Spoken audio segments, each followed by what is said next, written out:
Australian भाज्यांचे भाव Indian करन्सीमध्ये मी आज तुम्हाला सांगणार आहे. तर आज मी आले आहे भाजीपाला घेण्यासाठी. तर बघा, ॲव्होकाडो, एक ॲव्होकाडोची किंमत ₹101 आहे आणि 4-5 ॲव्होकाडो तर लागतातच आठवड्याला. पण मी 15 दिवसाचा भाजीपाला भरते आहे. ग्रेप्स आहे ₹340ला, 6 बनाना आहेत ₹237. तर आता तुम्ही प्रत्येक गोष्ट तुम्ही स्वतः कॅल्क्युलेट करू शकता. $4ला हे ॲपल आहेत. ॲपलपेक्षा महाग इथे टोमॅटो आहे. $9ला टोमॅटो आहेत.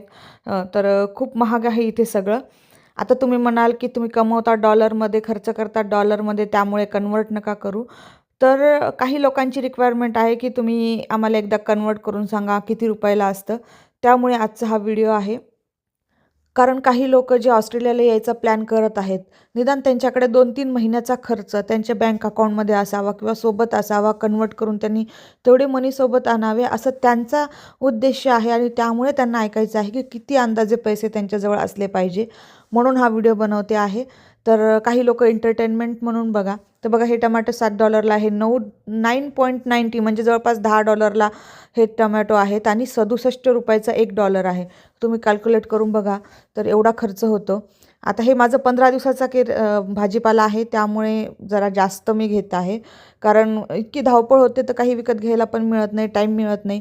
तर इथेच मीठ सेक्शन पण असतं समोरच, फ्रीझरमध्ये सगळं ठेवलेलं असतं आणि पार्ट वाईज विकतात इथे, की जसं ते पुढच्या व्हिडिओत सांगते मी.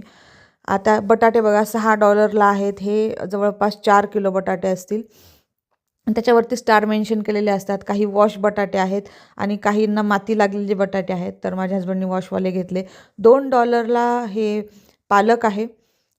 आता प्रत्येक फॅमिलीनुसार खर्च हा वेगवेगळा असतो. पण माझ्या फॅमिलीमध्ये कसं 2 मुलं आहेत, वाढत्या वयाची मुलं आहेत, त्यांना स्कूलमध्ये पण फ्रूट्स द्यावे लागतात. घरीही भरपूर काही लागतं खाण्यासाठी. आम्ही दोघंही जिमला जातो, त्यामुळे अंडे वगैरे, फ्रूट्स, दूध, दही भरपूर आम्हाला आमच्या घरामध्ये लागतं. फळभाज्या भरपूर लागतात, कारण सॅलड खातो आणि मुलंही सँडविचेस वगैरे बनवून खातात. त्यामुळे आमच्याकडे चीज वगैरे ह्या गोष्टी पण जास्त लागतात घरामध्ये. आता ह्या गोष्टींवरती आमचा जास्त खर्च होतो, कारण हेल्थ पण इम्पॉर्टंट आहे. जर तुम्ही पैसे कमवत आहात, काम करत आहात, फॅमिलीपासून दूर आहात, कारण तुम्ही आजारी पडल्यावर तुमची आई किंवा सासू येणार नाही आहे तुमची मुलं सांभाळायला. जसं इंडियामध्ये मदत होते तसं इथं होत नाही. तर एवढा सगळा खर्च आमचा $600 झाला आहे आज. जवळपास इंडियन करन्सीनुसार ₹40,000 आज आम्हाला लागलेले आहेत. आणि हा सगळा फक्त भाजीपाला आणि दूध आहे बरं का. डाळ, तांदूळ वगैरे ते तर मी महिन्यातून 2 महिन्यातून एकदा भरते कॅनबराला जाऊन.